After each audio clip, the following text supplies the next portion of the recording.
C'est sur un terrain boueux et glissant que les rugbymen de l'US Mugron recevaient ceux de Souston lors de la 15e journée de Fédéral 3. Des conditions de jeu compliquées surtout pour les Mugronais qui peinent à mettre leur jeu en place et à lutter contre les Soustonnais en première période. On s'était dit d'abord c'est cette entame qu'on loupe la plupart du temps, ces 10 premières minutes. Mais cette fois-ci voilà, on est bien rentré dans le match. Je ne sais pas si c'est dû à la préparation ou au contexte. Et ça nous a mis dans la course. Et tout le monde était sur la même dynamique, donc ça fait plaisir vraiment. Aujourd'hui, on a été pris dans tous les compartiments du jeu, que ce soit l'engagement physique, le jeu au pied. On n'était pas trop mal en défense, mais on a subi quand même. On a subi les impacts. Aujourd'hui, on voit nos limites quoi. Sur un terrain comme ça, quand les équipes sont beaucoup plus costauds que nous, et, on subit. On n'a pas pu sortir du jeu au pied parce qu'on n'a pas trop de jeu au pied. Et voilà, après c'est compliqué, quoi. On fait que subir.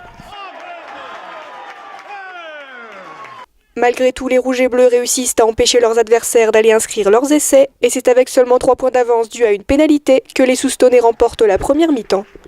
On est vaillant, on se bat, on était en place en défense, mais après c'est au niveau du jeu, quoi. Quand on a nos ballons, on ne peut pas sortir de notre camp, et quand on veut jouer, on tape sur un mur et on n'avance pas, quoi. On n'arrive pas à avancer parce qu'ils sont plus forts que nous physiquement, et nous on n'arrive pas à passer la ligne d'avantage, et donc là ça devient compliqué, quoi.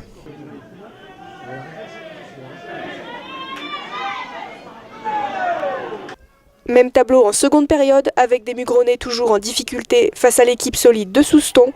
Les locaux font de nombreuses fautes qui permettent aux bleus et blancs d'inscrire d'autres pénalités. Avec ce temps-là, on savait qu'ils préféraient pratiquer un jeu d'avant, donc l'une des premières consignes c'était d'être rigoureux et essayer de faire le moins de fautes possible, parce qu'on savait qu'on le paierait cash, le contrat est rempli. On a fait beaucoup trop de fautes, donc peut-être que si on avait fait moins de fautes, on aurait peut-être moins subi parce qu'ils sont venus chez nous sur chaque faute, quoi. Mais techniquement et physiquement, on était en dessous, quoi. Donc là, ça devient compliqué. Je pense que là, il faut que les beaux jours arrivent parce que je pense que c'est que ça qui peut nous sauver là. Hein. Les terrains comme ça, c'est bon, on ne peut pas lutter là-dessus, quoi. Nous, on a besoin de jouer, d'écarter un peu les ballons, et même si techniquement on a des soucis, mais on a la volonté de courir, de jouer. Mais sur un terrain comme ça, c'est pas facile.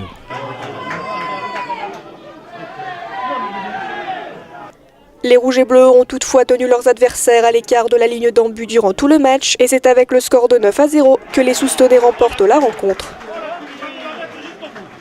Ça va être compliqué ce soir, mais parce qu'invaincu depuis presque 1 an et demi ici, première défaite, il va falloir se remettre au boulot dès mercredi. Et, on va trouver les mots pour les motiver. De toute façon, la saison n'est pas finie, il faut aller jusqu'au bout et on va se battre jusqu'au bout.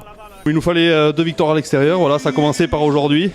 Voilà, on a fait preuve de courage. On s'était donné 2-3 consignes avant ce match, on les a appliquées à la lettre, on est resté dans les clous. Voilà, ça fait plaisir, le groupe vit bien et on monte crescendo. On sait d'où on arrive, voilà, on gravit marche après marche, c'est de bon augure pour la suite. Je félicite tout le groupe, autant de l'AB qui est venu chercher une victoire que la première. Voilà. La saison continue à être bien lancée.